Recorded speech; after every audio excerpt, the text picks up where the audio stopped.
আজ বাংলাদেশে যদি আমরা এটা করতে পারতাম, এই দেশে চাঁদাবাজি হতো না।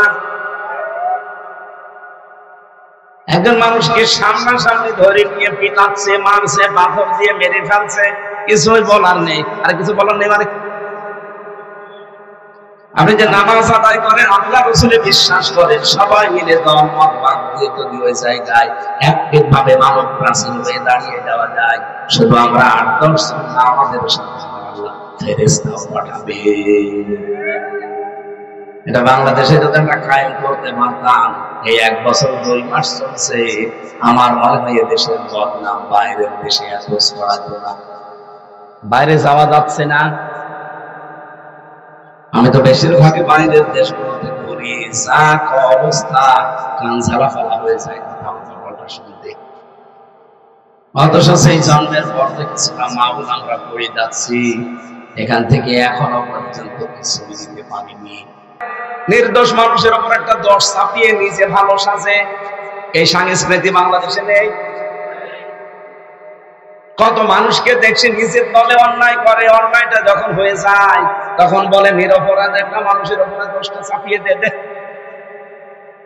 ওর নামে চালিয়ে দেওয়া, অসুবিধা নেই। আপনি জানেন এটা কত বড় অপরাধ? আল্লাহ বললাম আমি ধমক দিয়েছি এরকম মানুষকে, যারা নিজে অন্যায় করে অন্যের উপরে চাপিয়ে নিজে সাধু সাজে। এটা তো শুধু ধমক দিয়ে শেষ করিনি, আমায় একসেবে খতিয়াতান আও ইসমা সুম্মা ইয়ারমিহি বারিআ ফাকাদ ইহতামালা বুহতানা ওয়া ইসমা মুবিনা। বলেন আল্লাহু আকবার। সূরা নিসা ৫ নম্বর পারা ১৫ নম্বর পৃষ্ঠা ১২ নম্বর লাইনের ১১২ নম্বর আয়াতে আছে, বহু মানুষ দুনিয়ায় এমন আছে নিজে অন্যায় করে, অন্যায়টা যখন হয়ে যায়, একটা নিরপরাধ মানুষ যে কিছু জানে না, তার মাথার উপরে দোষটা চাপিয়ে ওই লোকটা নিজে ভালো সাজে। আল্লাহ বলেন এ যেন পাপের বোঝা করে নিয়ে বেড়াচ্ছে।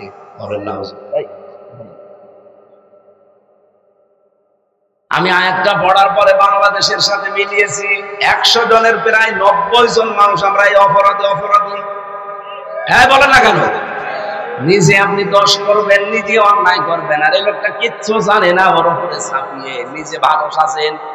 মিডিয়া মনে করে আপনি ভালো মানুষ, দেশের মানুষও মনে করে আপনি ভালো মানুষ।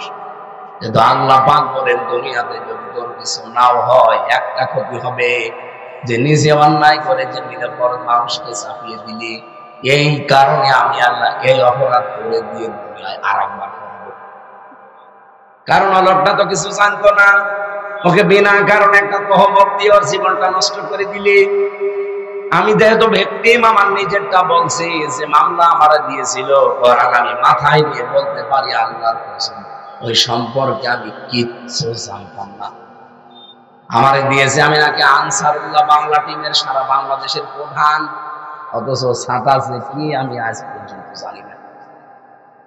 আরে ভাই, আমি যেটা করি নাই, জানি না, সেই দোষ আপনি আমার মাথার উপরে চাপিয়ে আমার জীবনটা নষ্ট করে দেবেন। আমি যদি কোনো দোষ করে থাকি, সেই দোষ আমাকে দেন। কথা বলেন না কেন? আমার উপর যদি অন্য কোন দোষ দিত, তাও তো অন্তত আমি সেগুলো করি মেনে নিতাম। যদি বলতো জামাত ইসলামের ক্যাডার, তাও মানতাম।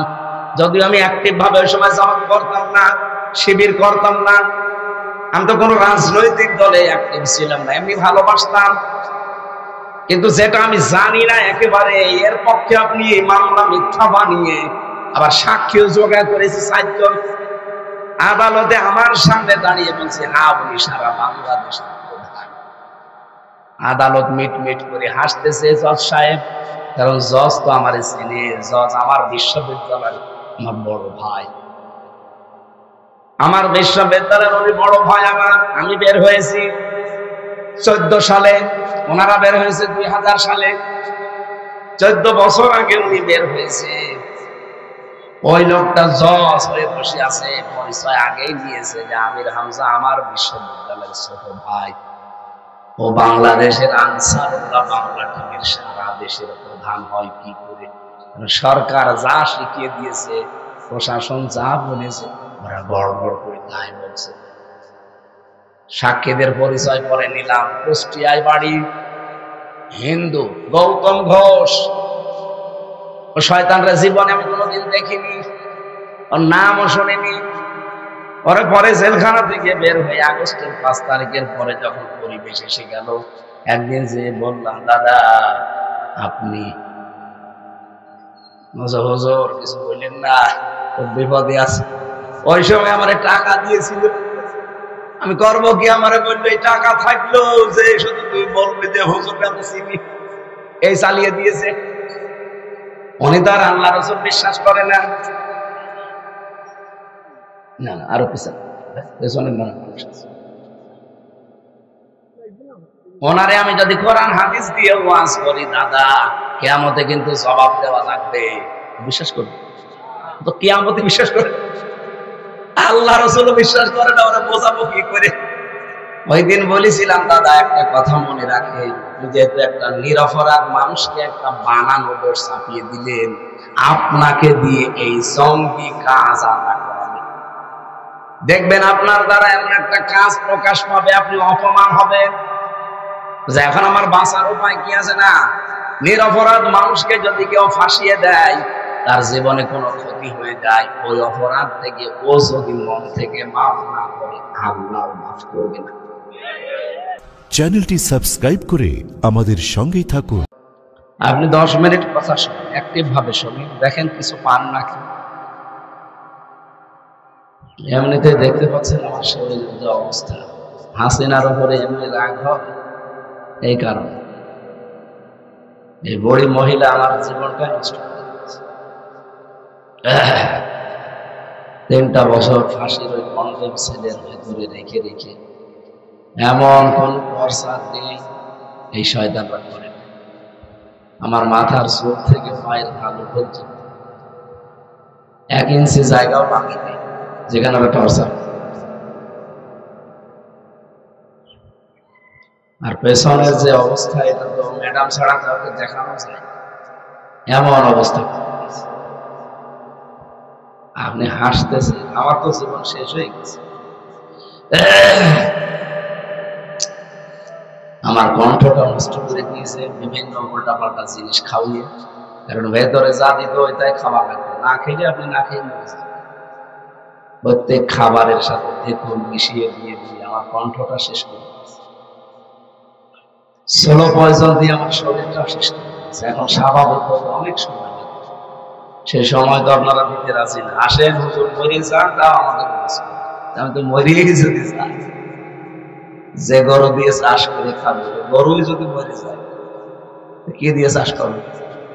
এই জন্য কিছুদিন বেঁচে থাকা দরকার না? যতটুকু আল্লাহ দিয়েছে আমার ভেতরে এলেম বা জ্ঞান যেটা আছে, এটা যেন ইখলাস নিয়ে সততার সাথে প্রচার করতে পারে। আজকে আমি ঘন্টাখানেক কথা বলতে চাচ্ছি একটা গুরুত্বপূর্ণ সাবজেক্টের উপরে। আল্লাহ আমাকে বলা, আপনাদের শোনার ধৈর্য এবং সহ্য দান করবেন। আমি এটা এখন আর দিয়ে কি হবে, বলা হয়েই গেল, এখন আর লাগবে। যেহেতু কোরআনে কারীম অন্য ধর্মের ধর্মীয় গ্রন্থের মতো না, আমি পৃথিবীর প্রায় 4,500 ধর্মীয় গ্রন্থের একটা ঠিকানা পড়েছি। 4,500। এটা আমেরিকার একটা জায়গায় একটা কনফারেন্সে আমি দেখেছিলাম। 4,500 ধর্মীয় গ্রন্থ তারা কম্পিউটারের ভেতরে দেয়, একটা করে ভেতরে স্ক্রিনে ভেসে ওঠে যে এর মতো কিতাব আর একটা বানানো সম্ভব, এবং এর ভেতরে বহু ভুল ত্রুটি আছে। কথা বুঝতেছে? 4,500, একটা দুইটা না। ওরা সর্বশেষ দিয়েছে মুসলমানদের ধর্মীয় গ্রন্থ যেটা কোরআনে কারীম। কোরআন দেওয়ার পরে স্ক্রিনে ভেসে উঠেছে যে কোরআনে কোনো ভুল নেই, কিন্তু এর মতো একটা বই বানানো সম্ভব। ওরা যারা দায়িত্বে আছে বিচারকের, সবগুলো খ্রিস্টান। ওরা চিন্তা করছে কি, এতদিন মুসলমান বলতেছে কোরআনে কোনো ভুল নেই, সেই কাছে মানুষ কম্পিউটারে স্ক্রিনে লেখা উঠেছে যে কোনো ভুল এর ভেতরে নেই। মুসলমানরা যে বলে এর মতো কিতাব বানানো সম্ভব না, এইটা তো আজকে ভুল প্রমাণ হলো। এর মতো তো কিতাব বানানো সম্ভব, সময় যায় লাগবে, বানানো তো সম্ভব। কম্পিউটারের স্ক্রিনে লেখা এসেছে বানানো সম্ভব, কিন্তু সময় লাগবে 63,000 অক্টেলিয়ন বছর। টের পাচ্ছে যারা অঙ্ক বোঝায়, এখানে যদি শিক্ষক থাকে, ছাত্র থাকে যারা গণিতে, আমরা একটা হিসাব জানি, এককের যে হিসাব আছে, একক, দশক, সহস্র, তারপরে অযুত, লক্ষ, নিযুত, কোটি, million, billion, trillion, trillion, zillion, octillion. আপনি তো 1000 বছর বাঁচবেন, 100 বছরও বাঁচেন, সেখানে প্রায় 13টা ধাপ পার হওয়ার পরে অক্টিলিয়ন আসে। তাও 1 2 না, 63,000 অক্টিলিয়ন বছর সময় লাগবে এই কোরআনের মতো একটা কোরআন বানাতে। আপনি এতদিন হায়াত পাবেন কোথায়? আপনার তো 14 বংশ মিলেও এত হায়াত হবে না। হবে? 14 বংশ মিলে খুব বেশি হলেও 9 10 বা 1000 বছর আপনি পাবেন, সেখানে 63,000 অক্টিলিয়ন বছর, এটা কিয়ামতের আগে আসবে। কিন্তু ওরা তো খ্রিস্টান, ওরা জাতে মাতাল হলো, তাহলে ঠিক আছে, এটা প্রচার করতে দেয়নি বেশি, যে এটা প্রচার করলে আবার আমাদের খ্রিস্টান ধর্মে যারা আছে দলে দলে পালে পালে দেখা যাচ্ছে সব আমরা হারিয়ে ফেলবো। জানে জাতে মাতাল, তাহলে ঠিক। এখন যেটা আছে এটা মাতাল মতোই লাগে দেখতে। ট্রাম্প, কি জানো না, ডোনাল্ড ট্রাম্প, দেখতে মাতালের মতো লাগে না? মাতাল হলে কি হবে? তাহলে কিন্তু ঠিক আছে, ও কথাবার্তারা যাই বলো, ও কাজ কিন্তু ঠিক করে যাচ্ছে ভেতরে। এই জন্য আমরা যে কোরআন এমন শুনতে আসলাম যেটা কিয়ামত পর্যন্ত বানানো সম্ভব না, এটা প্রমাণিত সত্য। 1,500 বছর পার হয়ে গেছে, কোরআনের মতো না একটা সূরাও কেউ আজও বানাতে পারে না। কিছু মানুষ চেষ্টা করেছে, কিন্তু তার কোনো অর্থ আগামাতা নেই। ইন্না আতাইনাকাল কাউসারে সূরা পরিবর্তন করে একটা সূরা বানিয়েছে। ওরা বানিয়েছে ইন্না আতাইনাকাল হাক ফাসাল্লি লিরাব্বিকা ওয়াসআক ইন্না শানিয়াকা হুয়াল আবলাক। এ কোনো আগামাতা আছে? এ তো পড়তে গেলে দাঁত ভেঙে যাওয়ার কথা। আর অর্থ কি? ওরা যে নবীর মাধ্যমে এটা বানিয়েছে, গোলাম আহমদ কাদিয়ানী, এই লোকটা এই সূরা বানাতে গিয়ে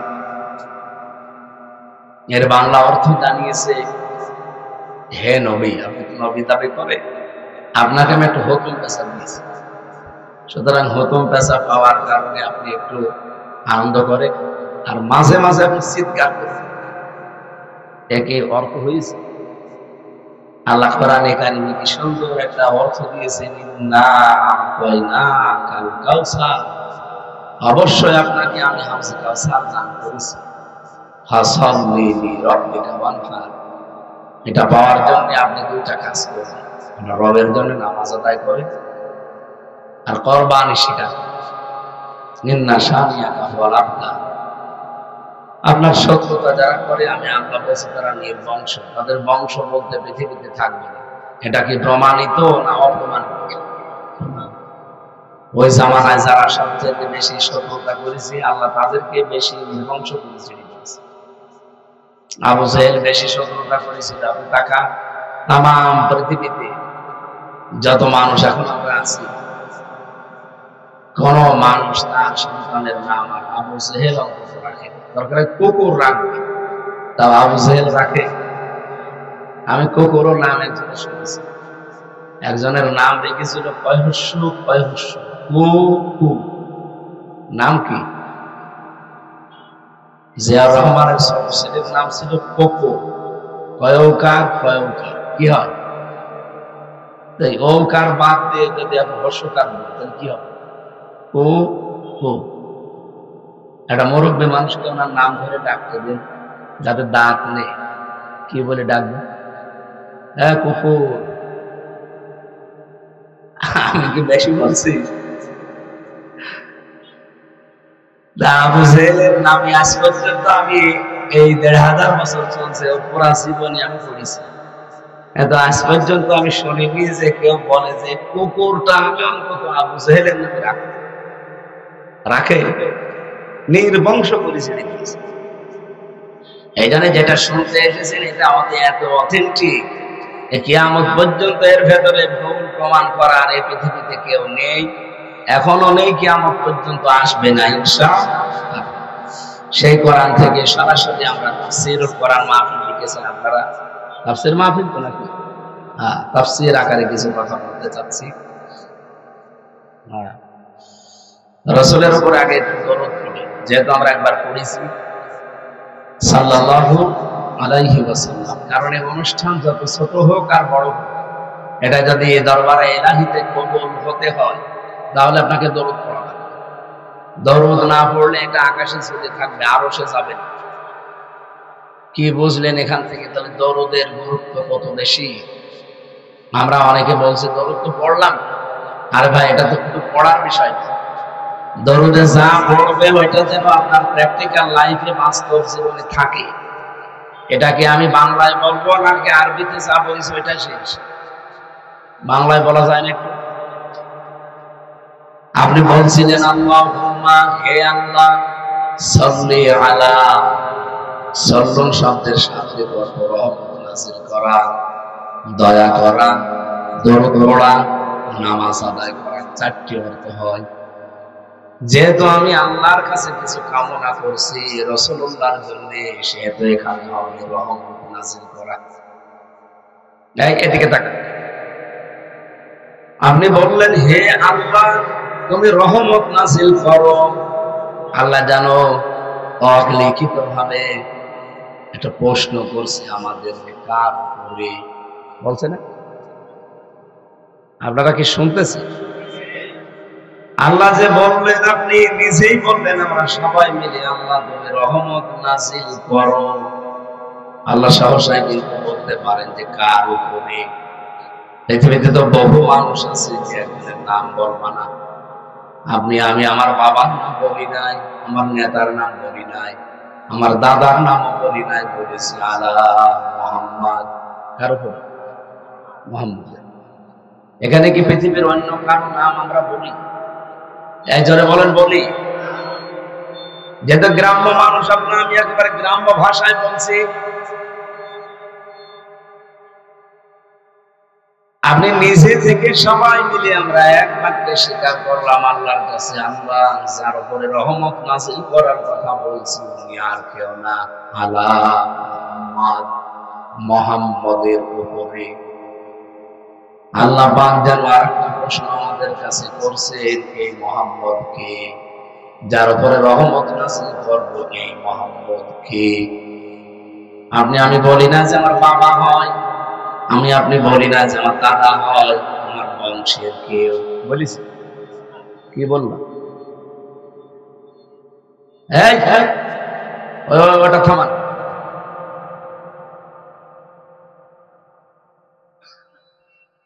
একজন দুইজন না, এখানে নারী পুরুষ যারা আমরা এই দরুদটা পড়লাম সবাই এক বাক্যে বলেছি সাইয়্যিদিনা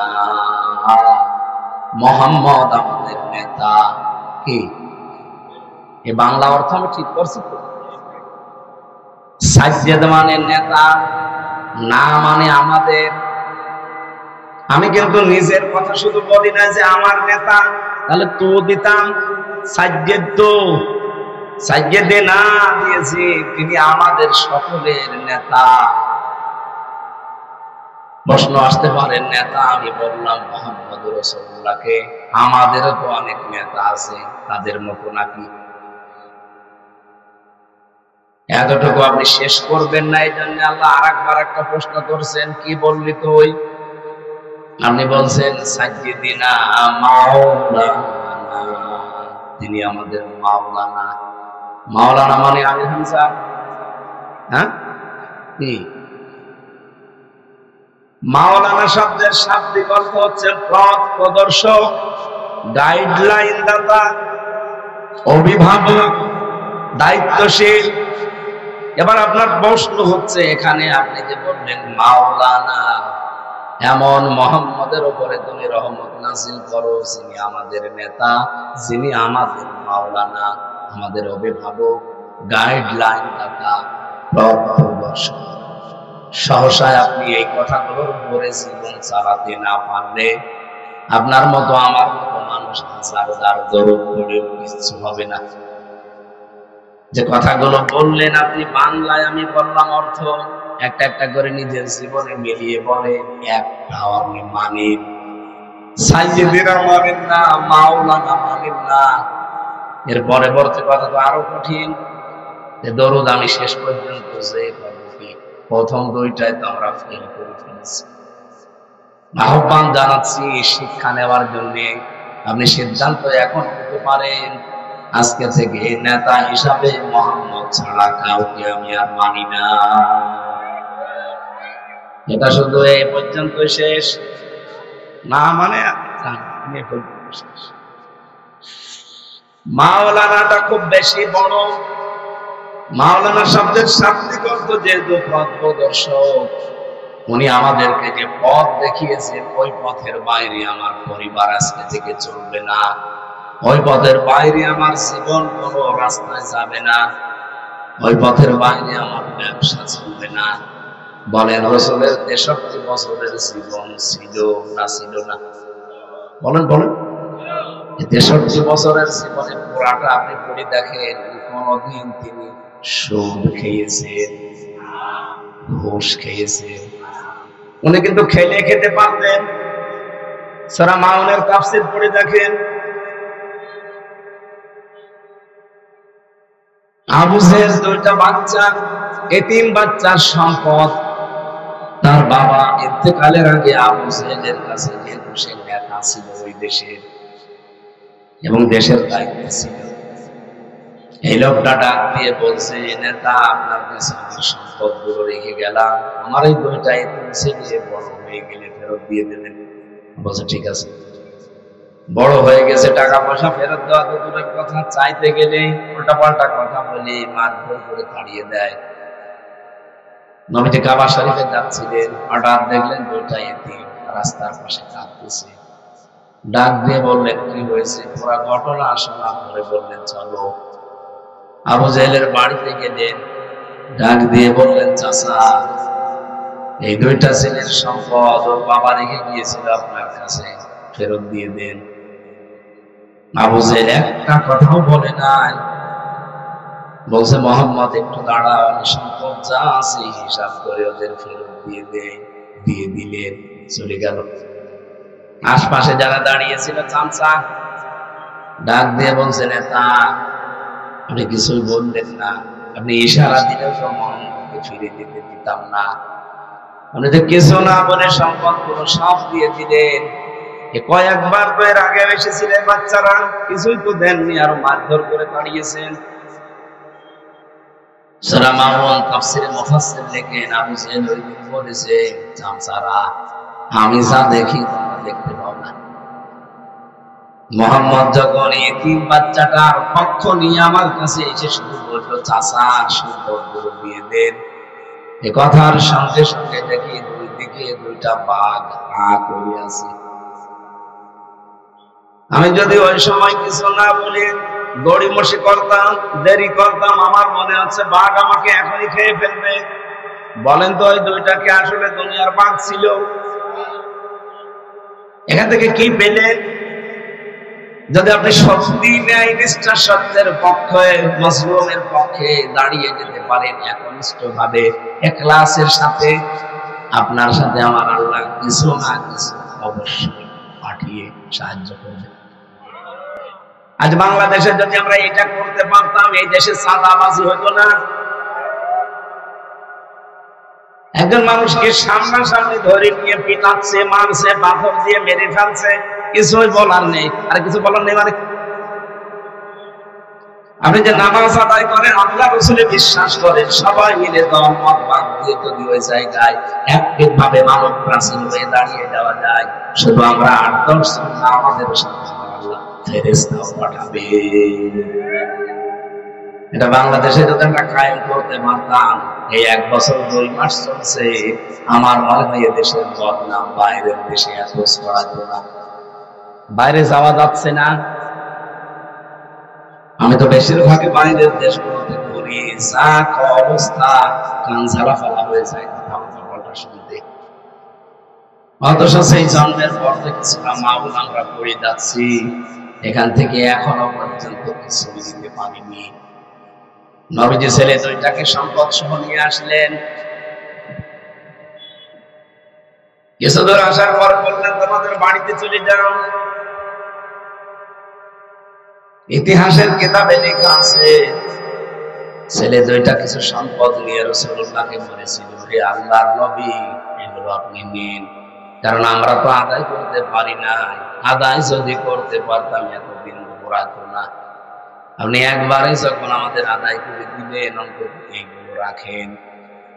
বিশ্ব নবী জানিয়েছেন, সন্তানেরা, পৃথিবীতে আল্লাহ আমাকে ঘুষ দেওয়ার জন্য পাঠান নাই।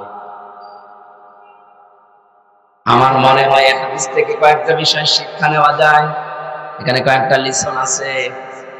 আমরা যদি এরকম এলাকার কোন মাতুব্বর মেম্বার, এলাকার কোন মোড়লকে ধরতাম যে আমার এটা আদায় করে দেন, ও যদি আদায় করেও দিত, তো আমার জন্য কতটুকু। এটা তো বগুড়ায় নেই, অন্য জেলায় আছে। বলতো আমার জন্য কি আছে বলো, 10 লাখ টাকা আমি আদায় করে দেব, আমার কিন্তু 2 লাখ ভাগে রাখা লাগবে। আপনি যে পথ প্রদর্শক হিসাবে মাওলানা বললেন রাসূলুল্লাহকে, কি মাওলানা মানেন? আমি আশা করছি আপনারা বুঝে ফেলেছেন নাকি? হ্যাঁ, আমার আর দরকার নেই। এইভাবে দরুদ পড়ার দরকার ছিল। যদি এগুলো মেনে নিয়ে দরুদ পড়তেন, একবার দরুদ পড়লে মান সাল্লা আলাইয়া ওয়াহিদান সাল্লাল্লাহু আলাইহি আশরা, কেউ যদি একবার দরুদ পড়ে আমার উপরে, তার উপরে আল্লাহর রহমতের দৃষ্টি নাযিল হয় কয়বার? 10 বার। এই দরুদ সেইটা। আপনার মাওলানা ঠিক নেই, সাইয়েদি না ঠিক নেই, আপনি আন্দাজ এখন পড়িয়েই যাচ্ছেন কেন?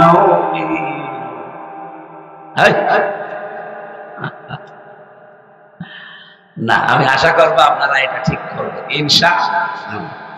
আমার আজকের তেলাওয়াত কিন্তু আয়াত আপনারা শুনে বুঝেছেন, একটা পরিচিত আয়াত। অধিকাংশ মানুষ আমরা এটা নামাজে পড়ি। এর ভেতরে যে এত কথা আছে, আপনি দেখেন কি বের হয়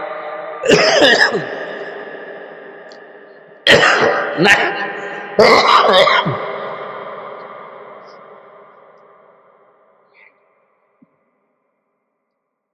সূরার নাম সূরা হুমাযা। আমরা অনেকে মনে করি হুমাযা মনে হয় কারো নাম।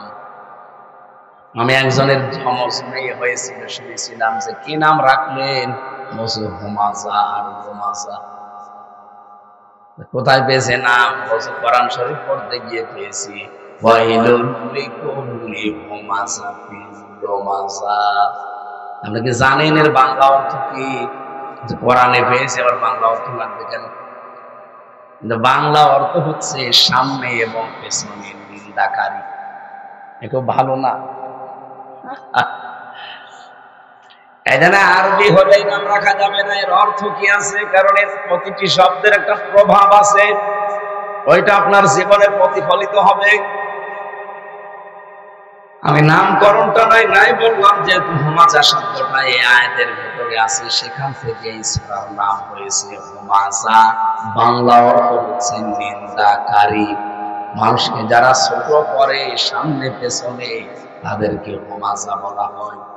আর আমার যতটুকু মাথায় জ্ঞান বুদ্ধি আল্লাহ দিয়েছে, সবচাইতে বেশি মানুষকে ছোট করা হয়েছে 15.5 বছর। কিভাবে ছোট করতো মানুষকে ধরে, সামনে হোক পেছনে হোক, কি করে ছোট করা যায়, খাটো করা যায়, যেভাবে হোক অপমান কি করে করা যায়, এই চিন্তায় মনে হচ্ছে একদল মানুষ লেগে আছে, বিশেষ করে আলেমদের বিরুদ্ধে। আমি 3টা বছর যেখানে ছিলাম, এখানে আমার সামনে হোক পেছনে হোক দেখেছি যারা দায়িত্বে ছিল, রিমান্ডে থেকে শুরু করে জেলখানা পর্যন্ত, আমার মনে হয় সরকার ওদের দায়িত্বই দিয়েছিল কি করে আলেমদেরকে ছোট করা যায়। যত ছোট নিকৃষ্ট কথা যত রকমের অপমানজনক কথা তারা আমাদেরকে শোনাতো বলতো, কিন্তু কিচ্ছু বলার নেই। চার দেওয়ালের মাঝে চিৎকার করলেও কোনো জায়গায় যাবে না। প্রথম যেখানে ছিলাম ওটা তো আয়না ঘর, মাটির নিচে। আপনি যত চিল্লান পিটাবে, চিল্লানো পর্যন্ত উপরে আওয়াজ যাবে না। মাঝে মাঝে আওয়াজ আসতো উপর দিয়ে, নয় গাড়ি চলছে, কোন জায়গায় ওটা আমি এখন জানি না। এখন শুনতেছি ব্যারিস্টার আরমান ভাই বের হওয়ার পরে বলছে ওটা ক্যান্টনমেন্টে, র্যাব অফিসে, কাউন্টার টেররিজমে, এই সমস্ত জায়গাগুলো তারা মাটির নিচে ঘর বানিয়ে রেখেছে। আগামীতে এই দেশে কেউ যেন আয়না ঘর আর বানাতে না পারে, এই জন্য এই বিল্ডিং গুলো মনে হয় ভেঙে দেওয়া দরকার। কিন্তু আবার যদি কেউ ফ্যাসিস্ট হয়ে আবির্ভূত হয়, লোকটা আবার ওই ঘরে মানুষ রাখবে। কি ভয়ঙ্কর ঘর! আমি নিজে যেহেতু 10 দিন ছিলাম, রিমান্ডে ছিলাম, তাও এত কঠিন অবস্থা করে। এদিকে 1.5 হাত, এদিকে 3.5 হাত, এতটুকু একটা জায়গা, সামনে আবার লোহার খাঁচা দেওয়া, 5 শিকল দিয়ে বেঁধে দেয়।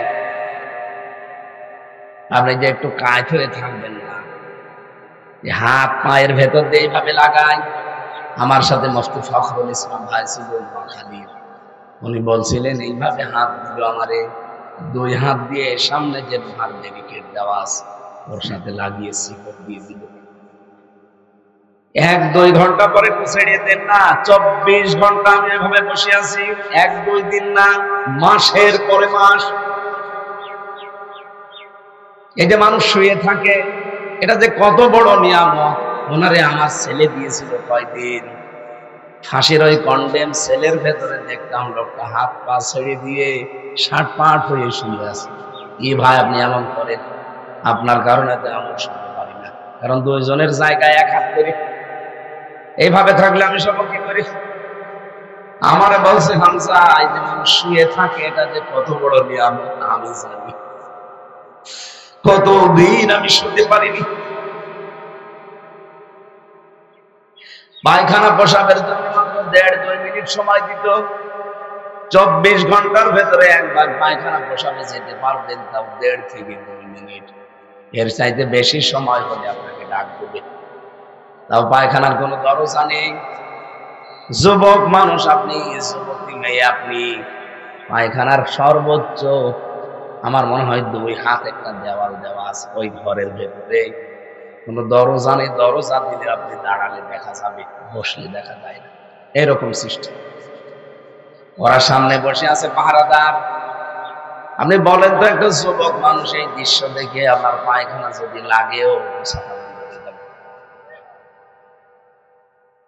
লজ্জা শরম বলে তো একটা জিনিস আছে মানুষের।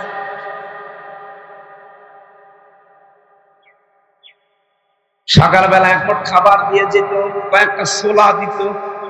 দুপুর বেলায় 1 বাটি ভাত দিয়েছে, ওর ভেতরে ডাল দেবে, তরি তরকারি দেবে, 5-6 রকম তরকারি একসাথে মিশিয়ে, পারলে খান, না পারলে ফেলে। কিছু দিন ভাত পেয়েছিলাম, ভাত না, মনে হচ্ছে ভাতের ভেতরে পোকা কিলবিল করছে। বছরের পর বছর পড়ে থাকে এরকম চাউল গোডাউনে, সেখান থেকে ওরা নিয়ে আসে।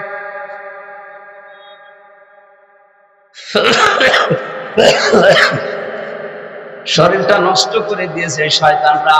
এখনো পর্যন্ত আমি স্বাভাবিক কথা বলতে পারি না, বললেই দেখেন গ্যাস লেগে যায়। বেঁচে আছে আমার মনে হয় না, আমার আল্লাহর দয়া। এই কঠিন দৃশ্যগুলোই শুধুমাত্র যদি এমনি রেখে দেয় তো ভালো। এমন এমন গালি দেয় মা বাবা তুলে। এই যে মানুষকে যারা ছোট করে, খাটো করে, মানুষের সম্মান নিয়ে যারা সিনেমি খেলে, আল্লাহ পাক বলেন আমি নিজে তাদেরকে ধমক দিয়েছি, হুমকি দিয়েছি। সেরকম 3টা বিষয় আজকে আমি আলোচনা করব ইনশাআল্লাহ।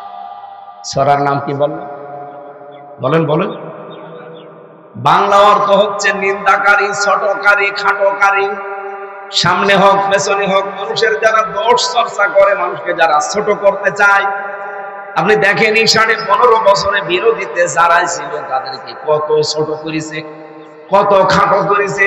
মিথ্যা মামলা দিয়ে, মিথ্যা সাক্ষী দিয়ে আদালতের সামনে দাঁড় করিয়ে সব ওদের, আপনি বিচার পাবেন কি করে?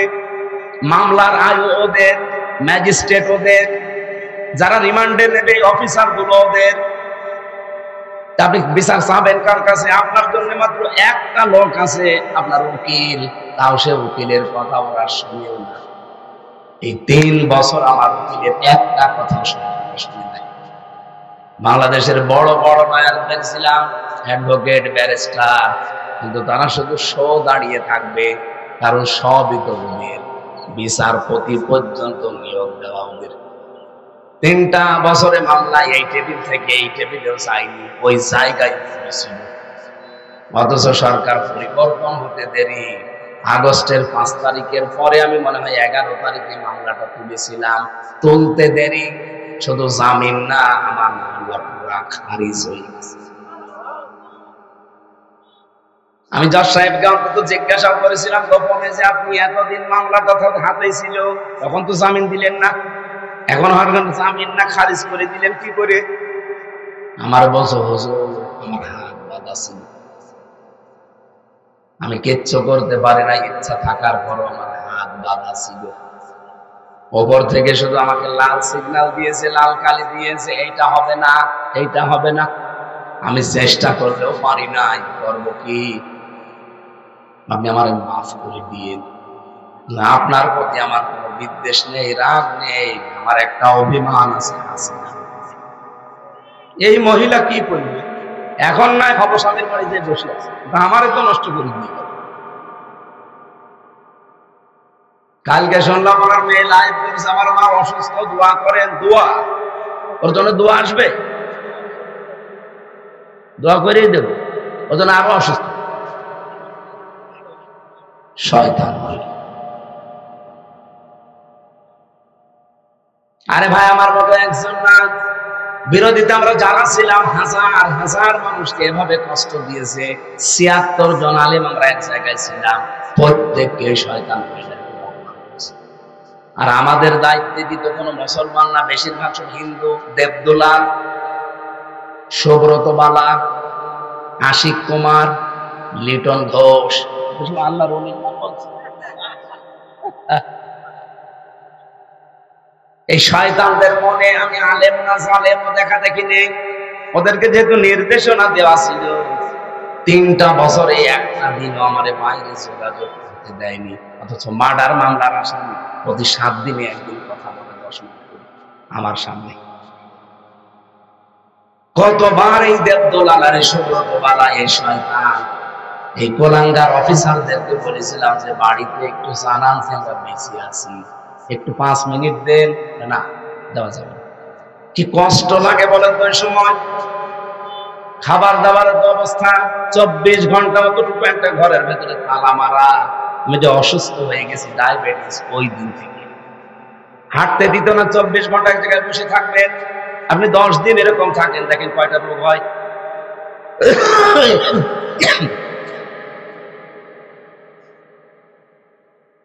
আমি এখান থেকে আপনাদের শিক্ষা দিতে চাই আয়াত দ্বারা।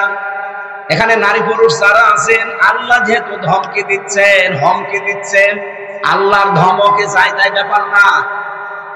আল্লাহ এমনিতে সহসায় ধমক দেন না, কিছু কিছু মানুষকে আল্লাহ ধমক দিয়েছেন। তার ভেতরে এই 3 প্রকার মানুষ।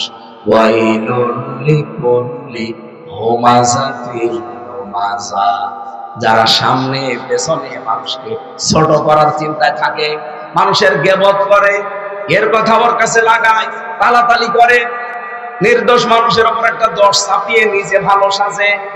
এই সংস্কৃতি বাংলাদেশে নেই। কত মানুষকে দেখছি নিজের দলে অন্যায় করে, অন্যায়টা যখন হয়ে যায় তখন বলে নিরপরাধ একটা মানুষের উপরে দোষটা চাপিয়ে দে, ওর নামে চালিয়ে দেওয়া, অসুবিধা নেই। আপনি জানেন এটা কত বড় অপরাধ? আল্লাহ বললাম আমি ধমক দিয়েছে এরকম মানুষকে, যারা নিজে অন্যায় করে অন্যের উপরে চাপিয়ে নিজে সাধু সাজে। এটা তো শুধু ধমক দিয়ে শেষ করিনি। আমায় একসেবে খতিয়াতান আও ইসমা সুম্মা ইয়ারমি বিহি বারিআ ফাকাদ ইহতামালা বুহতানা ওয়া ইসমান মুবিনা। বলেন আল্লাহু আকবার। সূরা নিসা 5 নম্বর পারা 15 নম্বর পৃষ্ঠা 12 নম্বর লাইনের 112 নম্বর আয়াতে আছে, বহু মানুষ দুনিয়ায় এমন আছে নিজে অন্যায় করে, অন্যায়টা যখন হয়ে যায়, একটা নিরপরাধ মানুষ যে কিছু জানে না, তার মাথার উপরে 10টা চাপিয়ে ওই লোকটা নিজে ভালো সাজে। আল্লাহ বলেন এই যেন পাপের বোঝা করে নিয়ে বেড়াচ্ছে। বলেন না হুজুর? আমি আয়াতটা পড়ার পরে বাংলাদেশের সাথে মিলিয়েছি, 100 জনের প্রায় 90 জন মানুষ আমরা এই অপরাধী। হ্যাঁ বলেন না কেন? নিজে আপনি দোষ করবেন, নিজে অন্যায় করবেন, আর এই লোকটা কিচ্ছু জানে না, ওর উপরে ছাপিয়ে নিজে ভালো সাজেন। মিডিয়া মনে করে আপনি ভালো মানুষ, দেশের মানুষও মনে করে আপনি ভালো মানুষ, কিন্তু আল্লাহ পাক বলেন দুনিয়াতে যদি তোর কিছু নাও হয়, একটা ক্ষতি হবে, যে নিজে অন্যায় করে যে নিরপরাধ মানুষকে চাপিয়ে দিলি, এই কারণে আমি আল্লাহ এই অপরাধ করে দিয়ে দুনিয়ায় আরেকবার করবো। কারণ লোকটা তো কিছু জানতো না, ওকে বিনা কারণে একটা তহমত দিয়ে ওর জীবনটা নষ্ট করে দিলি। আমি যেহেতু ভিকটিম, আমার নিজেরটা বলছি যে মামলা আমারা দিয়েছিল, আর আমি মাথায় নিয়ে বলতে পারি আল্লাহর কসম ওই সম্পর্কে আমি কিচ্ছু জানতাম না। আমারে দিয়েছে, আমি নাকি আনসারুল্লাহ বাংলা টিমের সারা বাংলাদেশের প্রধান, অথচ ছাতা আছে কি আমি আজ পর্যন্ত জানি না। আরে ভাই, আমি যেটা করি নাই জানি না, সেই দোষ আপনি আমার মাথার উপরে চাপিয়ে আমার জীবনটা নষ্ট করে দেবেন। আমি যদি কোনো দোষ করে থাকি সেই দোষ আমাকে দেন। কথা বলেন না কেন? আমার উপর যদি অন্য কোনো দোষ দিত তাও তো অন্তত আমি সেগুলো করি মেনে নিতাম। যদি বলতো জামাত ইসলামের ক্যাডার, তাও মানতাম। যদিও আমি অ্যাক্টিভ ভাবে ওই সময় জামাত করতাম না, শিবির করতাম না, আমি তো কোনো রাজনৈতিক দলে অ্যাক্টিভ ছিলাম না, এমনি ভালোবাসতাম। কিন্তু যেটা আমি জানি না একেবারে, এর পক্ষে আপনি এই মামলা মিথ্যা বানিয়ে আবার সাক্ষীও জোগাড় করেছে 4 জন। আদালতে আমার সামনে দাঁড়িয়ে বলছে হ্যাঁ বলি সারা বাংলাদেশের প্রধান। আদালত মিট করে হাসতেছে জজ সাহেব, কারণ জজ তো আমার চেনে, জজ আমার বিশ্ববিদ্যালয়ের আমার বড় ভাই, আমার বিশ্ববিদ্যালয়ের উনি বড় ভাই আমার। আমি বের হয়েছি 14 সালে, ওনারা বের হয়েছে 2000 সালে, 14 বছর আগে উনি বের হয়েছে। ওই লোকটা জজ হয়ে বসে আছে, পরিচয় আগেই দিয়েছে যে আমির হামজা আমার বিশ্ববিদ্যালয়ের ছোট ভাই, ও বাংলাদেশের আনসারুল্লাহ বাংলা টিমের সারা দেশের প্রধান হয় কি করে? সরকার যা শিখিয়ে দিয়েছে, প্রশাসন যা বলেছে, ওরা গড়বড় করে তাই বলছে। সাক্ষীদের পরিচয় করে নিলাম। কুষ্টিয়ায় বাড়ি, হিন্দু, গৌতম ঘোষ। ও শয়তানরা জীবনে আমি কোনোদিন দেখিনি, ওর নামও শুনিনি। ওরা পরে জেলখানা থেকে বের হয়ে আগস্টের 5 তারিখের পরে যখন পরিবেশ এসে গেল, একদিন যে বললাম দাদা আপনি হুজুর কিছু বললেন না, খুব বিপদে আছে। ওই সময় আমার টাকা দিয়েছিল, আমি করবো কি? আমার বললো এই টাকা থাকলো যে শুধু তুই বলবি যে হুজুরকে আমি চিনি, এই চালিয়ে দিয়েছে। উনি তো আর আল্লাহ রাসূল বিশ্বাস করে না। না আরো পেছনে মানুষ আছে। ওনারে আমি যদি কোরআন হাদিস দিয়ে ওয়াজ করি, দাদা কিয়ামতে কিন্তু জবাব দেওয়া লাগবে, বিশ্বাস করবে তো? কিয়ামতে বিশ্বাস করে, আল্লাহ রাসূল বিশ্বাস করে না, ওরা বোঝাবো কি করে? ওই দিন বলেছিলাম দাদা একটা কথা মনে রাখে, যেহেতু একটা নিরপরাধ মানুষকে একটা বানানো দোষ চাপিয়ে দিলেন, আপনাকে দিয়ে এই জঙ্গি কাজ আল্লাহ করাবে। দেখবেন আপনার দ্বারা এমন একটা কাজ প্রকাশ পাবে, আপনি অপমান হবেন। এখন আমার বাঁচার উপায় কি আছে? না, নিরপরাধ মানুষকে যদি কেউ ফাঁসিয়ে দেয়, তার জীবনে কোনো ক্ষতি হয়ে যায়, ওই অপরাধ থেকে ও যদি মন থেকে মাফ না করে, আল্লাহ মাফ করবে না। ও তো আর আল্লাহ বিশ্বাস করে না, ওরে বলা লাগবে যে ভগবান ওর নাকি মাফ করে।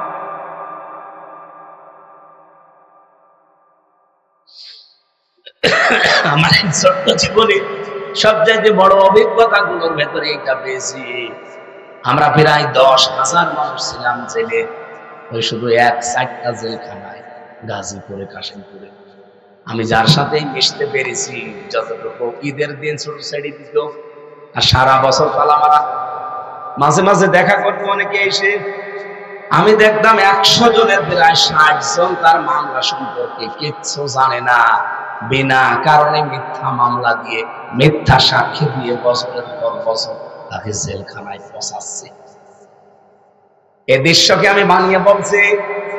বলেন বলেন, এইটা আপনি গীবত শুরু করেন, মানুষের উপরে দোষ চাপিয়ে দেন, কাউকে ছোট করার জন্য অথবা কারোর সাথে সম্পর্ক নষ্ট করার জন্য আপনি কথা টালাটালি করেন। এটা এত বড় অপরাধ আল্লাহর কাছে। আল্লাহ পাক বলেন, আমার মনে হয় আকাশটা ভেঙে ওর মাথা।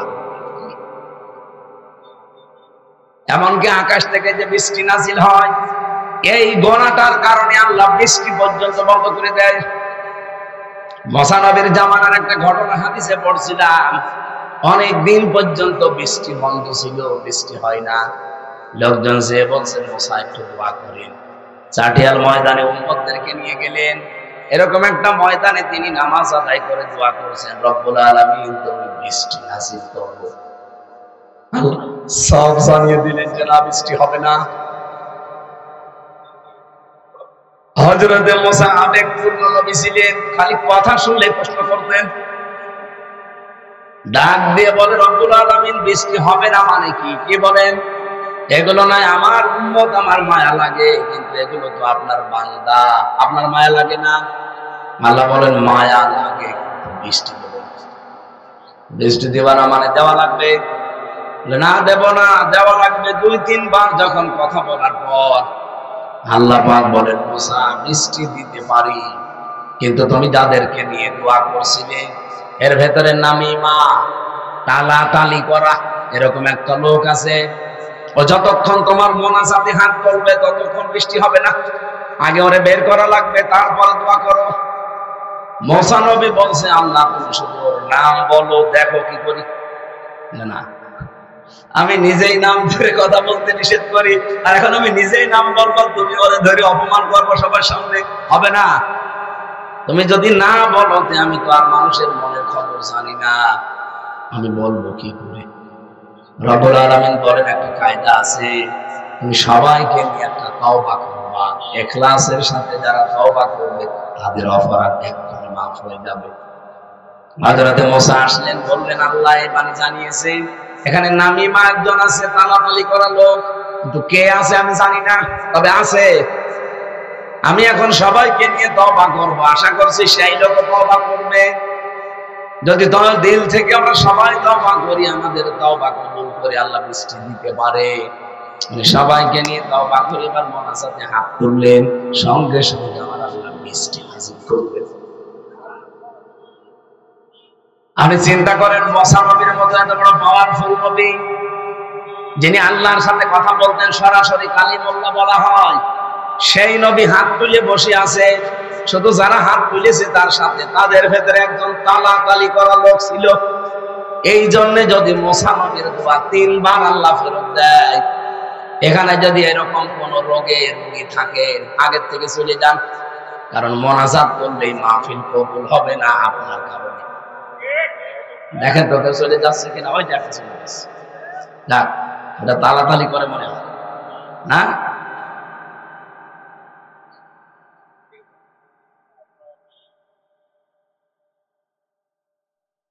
আপনি কি এই গোনাটাকে ছোট মনে করছেন? কত বড় গোনা টের পাচ্ছেন? এর শাস্তি কি? আল্লাহ শাস্তির ধরন দিয়েছেন। আল্লাহ বলেন, কাল্লা লা ইউবাদান্না ফিল হুতামা, কখনোই না। এই হোমাজা যারা দুনিয়ায় করবে, সামনে পেছনে মানুষের গীবত করবে, পরনিন্দা করবে, পরচর্চা করবে, এর কথা ওর কাছে লাগাবে, মানুষকে সামনাসামনি অপমান করে, পেছনে পেছনে অপমান করে, এই মানুষগুলোর জন্য প্রথম শাস্তি আমি হোতামায় ফেলবো। কোথায়? বলেন বলেন। হোতামা কি? আল্লাহ নিজে প্রশ্ন করছেন,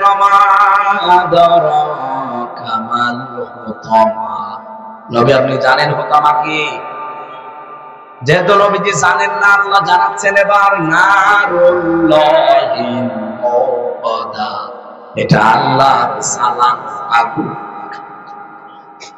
বগুড়াবাসী খুব খেয়াল করে দেখেন, আমি জাহান্নামের 100টা স্তরের কথা পড়েছি কোরআনে। আমরা অনেকে 7টা জানি, যে জাহান্নাম কয়টা? 7টা জানি, আমি 100টা পেয়েছি কোরআনে। জাহান্নামের স্তরগুলো 100টার উপরে। আপনি কোন জাহান্নাম আল্লাহ জ্বালিয়েছেন এই কথা আমি পাইনি। কিন্তু এই কথা বলতে গিয়ে আল্লাহ বললেন নারুল্লাহিল মুকাদ্দা, এটা আল্লাহর জ্বালানো আগুন, আল্লাহ নিজে জ্বালিয়েছে। কেমন হতে পারে? আল্লাহ পরিচয় দিচ্ছেন আল্লাতী তাত্তালিউ আলাল আফইদা, এটা যেখানেই লাগবে শরীরের আগে কলিজা পুড়ে যাবে। আমার তো মনে হচ্ছে এই গুনাহ যেহেতু কম বেশি আমাদের সকলের ভেতরে আছে, এই যে নিন্দা করা, গীবত করা, এটা আমরা ছোটখাটো মনে করে করে যাচ্ছি। আল্লাহর এই বানানো জাহান্নামের আমার নিজের জ্বালানো আগুনে যদি একেবারে শরীরের কোনো নখ লাগে, সঙ্গে সঙ্গে কলিজা পুড়ে শেষ। ইন্নাহা আলাইহিম মুকসাদা, এই জাহান্নামের ভেতরে যাওয়ার পরে আল্লাহ উপরে ঢাকনা দিয়ে ঢেকে দেবে। যতই চিৎকার করে, ভেতরে লম্বা লম্বা খুঁটি করা আছে, আগুনের খুঁটি, পেট মোড়া দিয়ে চিরদিনের মতো বেঁধে রাখবে। দৃশ্যটা যদি শুধু কাফেরদের জন্য হতো আমি বলতাম না, এগুলো যেহেতু আমাদের জীবনে ঘটতেছে সামনে, যেন এখনই আমরা পরিবর্তন হবো। দুনিয়া একদিকে যাক, আমি গিবত করবো না। মেয়েদের ভেতরে স্বভাব বেশি, এক কথা বলছেন না? সম্মানিত মা বোনেরা, শুধু নামাজ পড়া, রোজা রাখার, কালো বোরকা পরা ইবাদত না, নিজের চরিত্রকে সংশোধন করবেন। যে দুনিয়ায় একদিকে চলে যাক, আমি অন্তত কারো বদনাম করবো না। গিবত আমার দ্বারা হবে না। নবীজি বলেন, গিবত যদি কেউ করে সে যেন মরা ভাইয়ের গোশত খায়। ইমাম আবু হানিফা রাহমাতুল্লাহ আলাইহি, তার জামানায় একজন লোক এসেছে, হঠাৎ মুখ দিয়ে কথা বললেই পচা গোশতের গন্ধ বের হয়। দুর্গন্ধ টের পেয়ে তিনি বললেন, আল্লাহর বান্দা পচা গোশত খেয়েছেন? বলে, না তো, আমি আজ 1 সপ্তাহ গোশত জাতীয় কিছু খাইনি। ইমাম আবু হানিফা বললেন, না, অবশ্যই আপনি খেয়েছেন, না তো আপনার মুখ দিয়ে পচা মাংসের গন্ধ আসতো না। লোকটা বলে, হ্যাঁ, আমি আজকে এমন একটা গোশত খেয়েছি যেটা না খেয়েও খাওয়া হয়।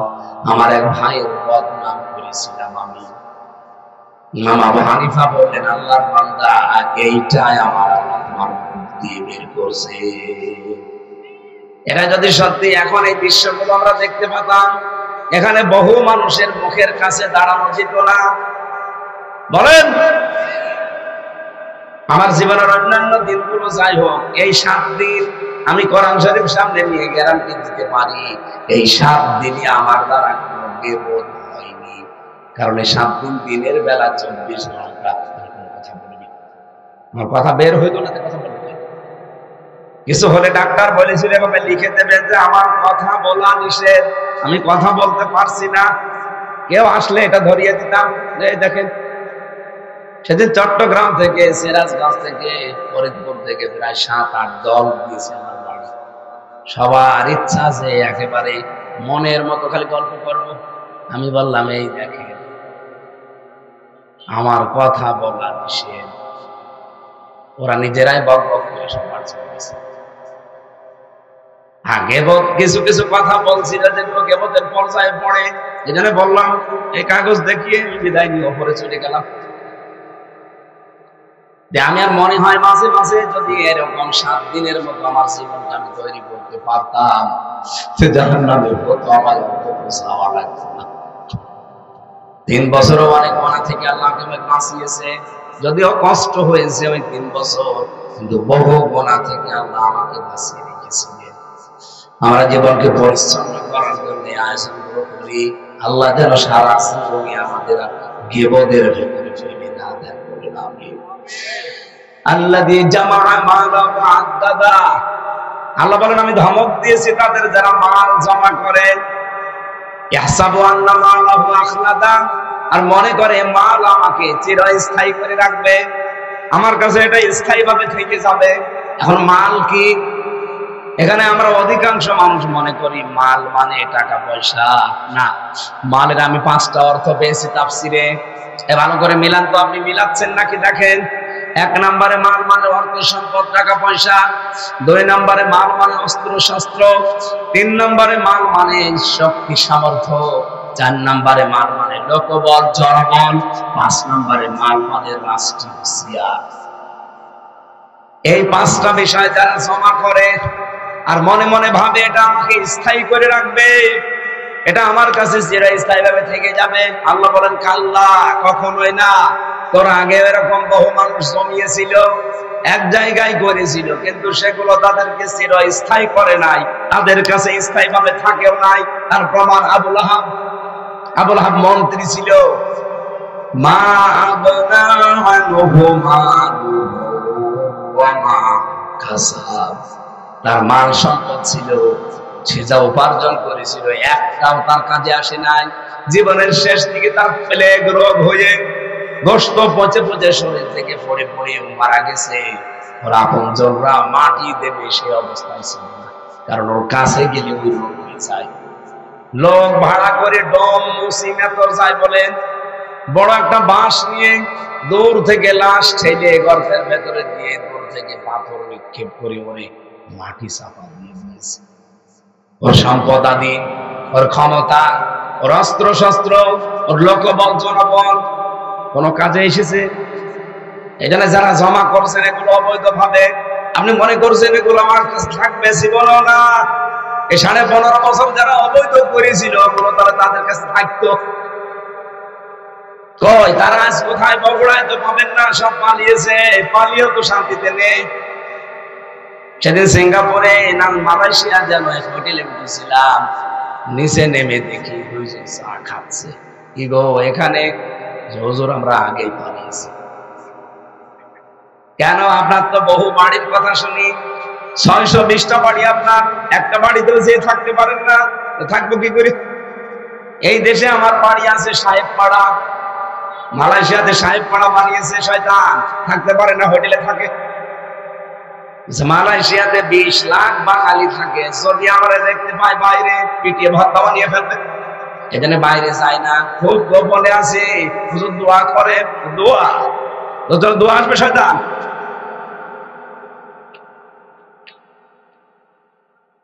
এরকম বাস্তব প্রমাণ দেখার পরেও যদি কারো জীবন পরিবর্তন না হয়, কেন আপনি লোকবল জনবল অর্থ সম্পদ অস্ত্র শস্ত্র রাষ্ট্রীয় চেয়ার পাওয়ার জন্য মরিয়া হয়ে উঠেছেন? এগুলো থাকবে আপনার কাছে? না, থাকবে না। তাহলে কোরআন মিথ্যা হয়ে যাবে। অবৈধ ভাবে উপায় করলে জীবনেও থাকবে না, সব হাতছাড়া হয়ে যাবে। কিছু করার নেই ভাই, আমি এগুলো জানি না। আর যেগুলো যারা নিয়ে আসে ওরা কি করে? কি ওরা যে 2 জন এসেছে সাথে কি করতে এসেছে? হ্যাঁ হাফেজ, গাড়িতে বসে আছে, কি দায়িত্ব দিয়েছে? আমি পারি এসব?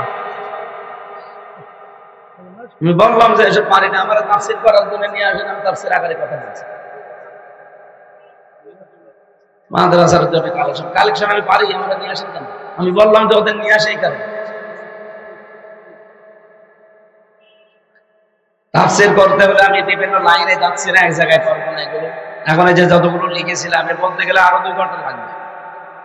এতগুলো তথ্য আমার আবার গলায় সাপোর্ট করছে না, এত কষ্ট করে কথা বলছি, এর ভেতরে 2 বার কাগজ দিচ্ছি। আমি কি করবো? আমি পারি না ভাই। আমি যেটা পারি না জোর করে চাপিয়ে দিলে হয় আমার বসে পড়া লাগবে, মেমোরি যাবে। আমি পারি না এই কালেকশন, আমি জানি না, পারি না। আমি যে আপনার কাছে বলবো ভাই 5 টাকা দেন, এই হাওয়া তো দেওয়া লাগবে না। ওই হাওয়া ওরা দিতে পারে, ওদের কাছে এই দেন, ওর কাছে নাই। তাহলে একবার একটা কাগজ দিচ্ছে কেন? না, আপনি করলে করে নেন, 5 মিনিট করে নেন, তারপরে কথা বলছেন। নেন নেন নেন, এজিম খানার জন্য আপনি দিয়েছেন আপনি। আরে না, আপনি এদের এত বড় আয়োজন নষ্ট করে দিল মানে। ওই যে মাইক নেন, মাইক দেন, ওনার কাছে মাইক দেন, কেউ যায় না। আমি এর আয়াতের পরে শুরু করছি, 5 মিনিট দেন। আরে কালেকশনের মাহফিল নেবেন না, ছাতা করে একটা ওয়াজ বোঝানো চাই।